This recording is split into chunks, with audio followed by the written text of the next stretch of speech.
ménages? Merci de l'invitation. La solution, elle ne pourra être trouvée qu'avec le nouveau credo du ministre actuel du commerce, c'est-à-dire la concertation. Avant de se prononcer sur quoi que ce soit, il faut que toutes les parties soient là, c'est-à-dire les butaniers, les distributeurs, les consommateurs. Et je pense que c'est à l'issue de ça que les gens peuvent se prononcer, parce qu'il y a eu dans le passé beaucoup de confusion, chacun se prononçait et les autres acteurs venaient démentir, et sur le terrain on se rendait compte que certains étaient devenus ridicules parce qu'ils se prononçaient sur des sujets qu'ils ne maîtrisaient pas et il n'y avait pas de concertation. Je pense que maintenant, avec ce nouveau credo, nous pensons qu'on peut trouver des solutions. Parce que s'il n'y a pas de solution, ça veut dire que le mot, si vous voulez, le credo du nouveau ministre n'a pas été exécuté.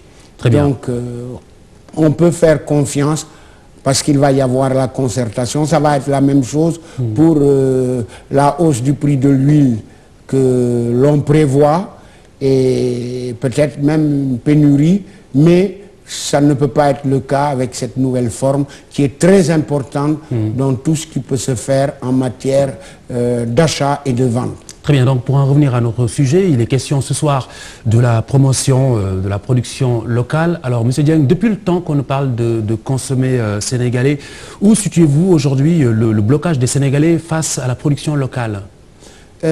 Tout simplement parce que, comme je l'ai dit tout à l'heure, vous savez, c'est l'éternel recommencement. Tant qu'il n'y a pas de concertation, ça ne va pas. En 1998, nous avons créé, avec des syndicats de travailleurs, des éleveurs, artisans, industriels, ce qu'on appelle la coalition pour la production et la commercialisation des produits locaux. Et elle avait été faite parce qu'il y a une filière qui était menacée au niveau de la production locale par des importations sauvages. Nous l'avons réglée. Malheureusement, elle a été en léthargie. Actuellement, elle est d'actualité. Le déficit de la balance commerciale s'élève à 1400 et quelques milliards. Tout récemment, vous avez eu des prix sur des bouillons cubes importés d'Asie, des pâtes dentifrice. Ça commence à être très inquiétant pour les consommateurs sénégalais. Et vous avez aussi des pertes d'emplois prévues dans le cosmétique, la parfumerie, les tomates, etc. Alors nous avons réchauffé cela. Ça fait très longtemps qu'on parle de consommer sénégalais, consommer local. Alors où se situe le problème au-delà de l'aspect théorique, concrètement sur le marché? Pourquoi un Sénégalais bloque-t-il devant un produit au Sénégal? Mais parce qu'il y a aussi la fibre patriotique, l'éducation. Quand vous entendez des gens dire que l'oignon importé est meilleur ou la pomme de terre que celle qui est fabriquée ici, c'est dans la mentalité, vous savez. Donc il n'y a pas de critères objectifs du tout? Ah non, pas du tout, mais la preuve c'est qu'on avait, par exemple, le poulet.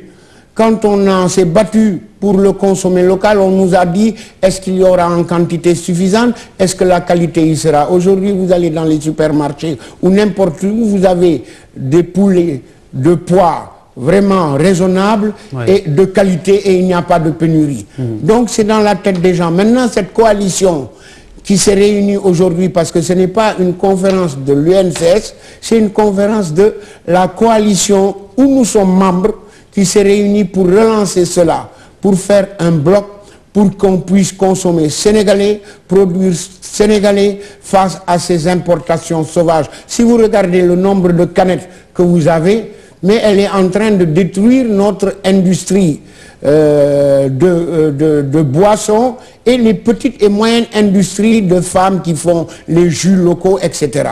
Donc c'est une coalition qui va se battre pour ça et qui va être pérenne, ce qui n'était pas le cas avant.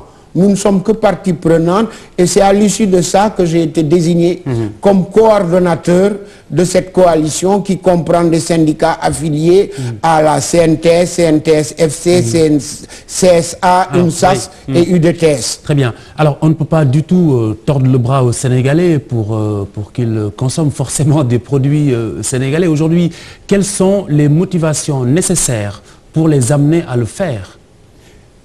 Une éducation déjà à l'école pour que l'enfant puisse quand même convaincre ses parents d'acheter local. Et ensuite, vous avez, bon, le président de la République a donné les premiers signaux avec la levée du drapeau. Très bien, mais quelle est la place de la qualité dans tout cela? On est un peu pris par le temps, très rapidement. Oui, mais la qualité, forcément, on va nous consommateurs, on va la juger au moment de l'achat, au moment de la dégustation. Mais commençons par le commencement, c'est consommer sénégalais et à ce moment-là, on verra si c'est bon ou pas, parce que le produit importé, on ne peut pas le contrôler. Très bien, alors toute dernière question, vous parlez de limiter les importations. Comment vous justifiez cette recommandation alors qu'on parle d'échanges, d'ouverture à travers le monde? Aujourd'hui, lors de cette conférence, quelqu'un nous a dit qu'il y a une clause dans celle de l'OMC où on parle de défendre les intérêts nationaux. C'est ce que font les États-Unis, les Asiatiques et les pays d'Europe quand leur industrie est menacée, quand leur santé est menacée et quand l'emploi est menacé. Très bien, Jean-Pierre Dieng, nous aurons certainement l'occasion de revenir là-dessus. Le débat reste